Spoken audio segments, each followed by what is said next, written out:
قرآن کو سن کر رونگٹے کھڑے ہو جاتے ہیں. کس کے؟ میرے آپ کے تو نہیں ہوتے. فرمایا اس کے لیے بھی ایک شرط ہے. کیا؟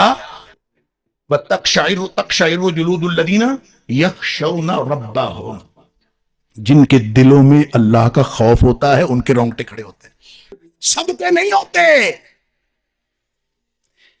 یہ دل میں اللہ کے خوف کا پتہ کیا مطلب ہے؟ دیکھو کوئی فکرہ ہوتا ہے نا، کوئی کلام ہوتا ہے، صاحب کلام کا جتنا روب ہو اس کی تاثیر اسی وجہ سے ہوتی، اتنی زیادہ اس کی تاثیر ہوتی. مثلا اگر کوئی شخص کہے پکڑ لو، یہاں آپ میں سے کوئی کھڑا ہو کہے پکڑ لو، اس کی کیا حیثیت ہے؟ کچھ بھی نہیں. اگر یہی بات میں کہوں پکڑ لو، کچھ بھی نہیں. اگر یہی بات علاقے کا تھانے دار کہے پکڑ لو، فرق ہے نا. فکرہ وہی ہے، لیکن تھانے دار کہے گا تو پھر اس کی حیثیت اور ہے. اور اگر یہی بات صوبے کا وزیر اعلیٰ کہہ دے پکڑ لو، اس کی حیثیت اور ہے. اور اگر ملک کا وزیر اعظم کہہ دے پکڑ لو، اہمیت اور بڑھ گئی.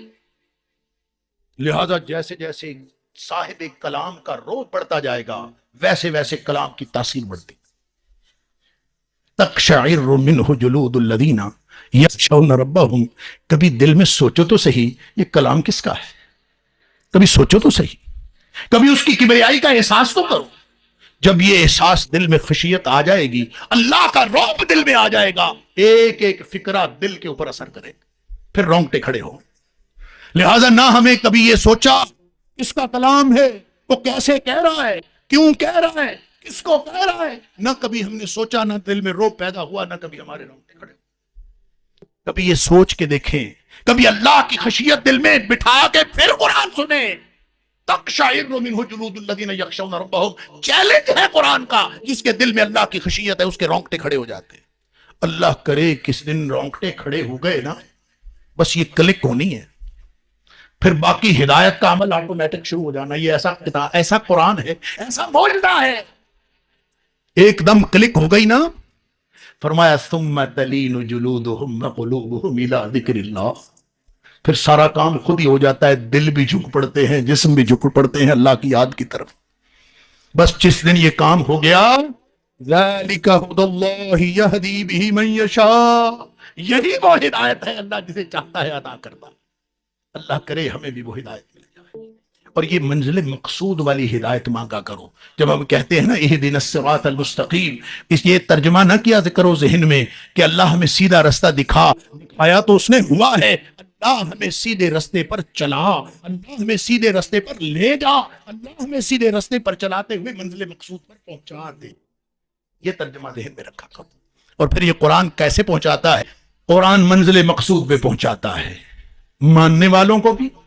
یہ قرآن جو ہے نا، نبی کریم صلی اللہ علیہ وسلم نے فرمایا، سن لیجئے مسلمانوں، نبی پاک صلی اللہ علیہ وسلم مجھے اور آپ کو ارشاد فرما رہے ہیں، القرآن حجت لک او علیک.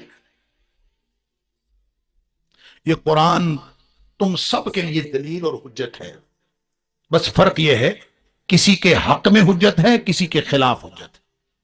کسی کے حق میں، کسی کے خلاف. کیا میرا اور آپ کا قرآن کے ساتھ ایسا تعلق ہے کہ یہ قرآن ہمارے حق میں قیامت والے دن حجت بن سکے؟ اگر یہ حق میں حجت نہیں ہے تو اس نے خلاف حجت بننا ہے.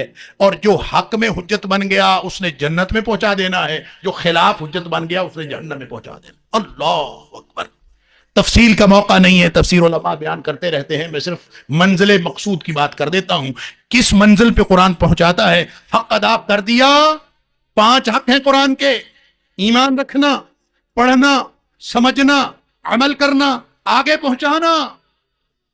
خیرکم من تعلم القرآن وعلمہ. جو پڑھتا اور پڑھاتا ہے، سیکھتا اور سکھاتا ہے، اس سے تو بہتر کائنات میں کوئی انسان ہے ہی نہیں. خیرکم، جو قرآن سے جڑ گیا وہ خیرکم ہو گیا، ان میں سے سب سے بہترین ہو گیا.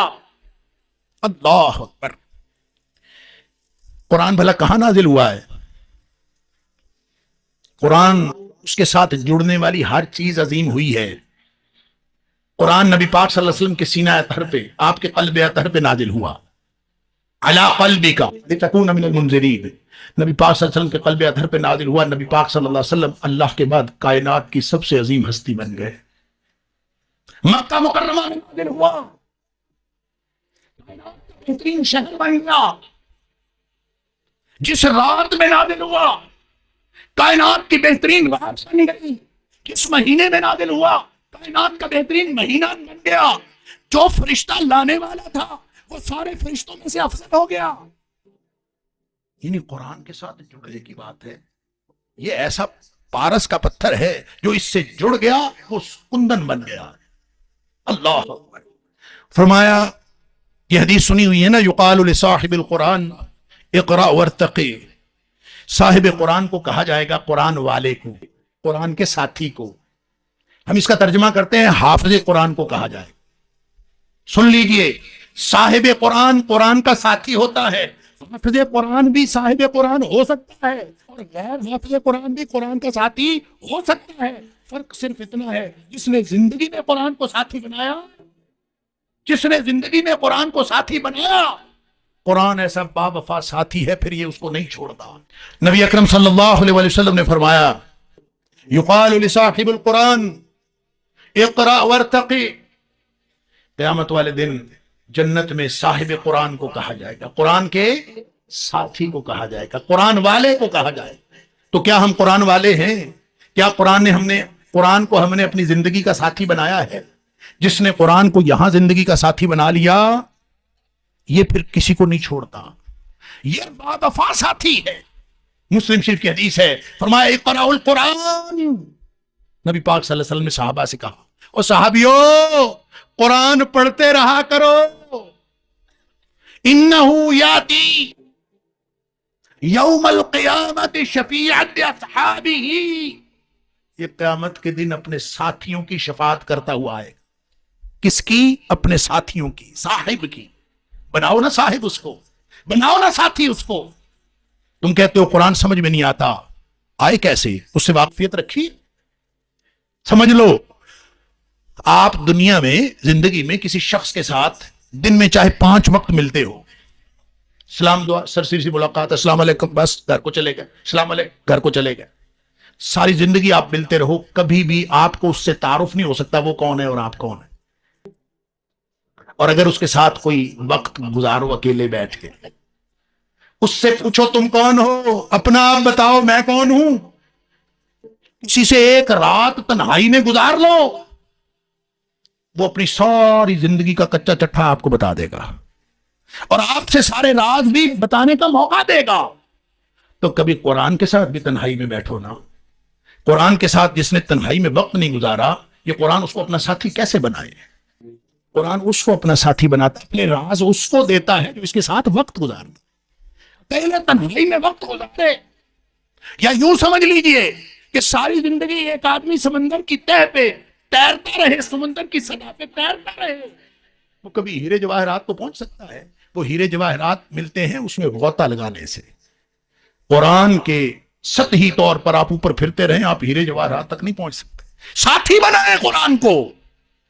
فرمایا یقال لصاحب القرآن اقرأ وارتقی، صاحب قرآن کو کہا جائے گا پڑھتا جا اور چڑھتا جا، اور ساتھ فرمایا ٹھہر جا، آہستہ آہستہ پڑھنا، ورتل کما کنت ترتل فی الدنیا، اسی طرح ٹھہر ٹھہر کے پڑھنا جس طرح تو دنیا میں ٹھہر ٹھہر کے پڑھتا تھا۔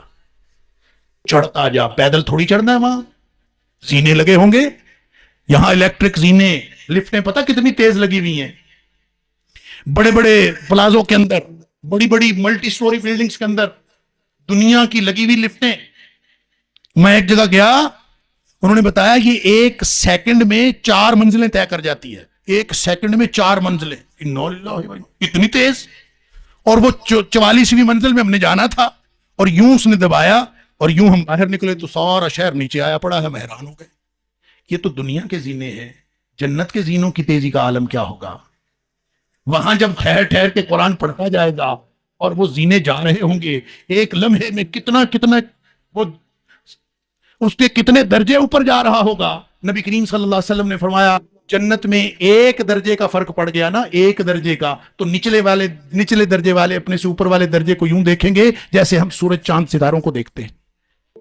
1 درجے کا فرق پڑ گیا۔ تو جب قرآن پڑھنے والا ٹھہر ٹھہر کے، مٹک مٹک کے، سمجھ سمجھ کے، لہک لہک کے قرآن پڑھ رہا ہوگا، اور زینے، جنت کے زینے کتنے تیزی سے چڑھ رہے ہوں گے تو اس کا مقام کتنا بلند ہوگا. اللہ اکبر. حق دینے والے کو کہاں مقام ملا؟ اللہ اکبر. غالباً جنت الفردوس ہی ہوگا، اس لیے کہ نبی کریم صلی اللہ علیہ وسلم نے فرمایا جنت الفردوس سے اونچی کوئی جنت نہیں، اس سے اوپر بس اللہ کا عرش ہے، ساری نہریں بھی اسی سے نکلتی ہیں، لہذا اللہ سے جب مانگنی ہو تو جنت الفردوس مانگا. اللہ.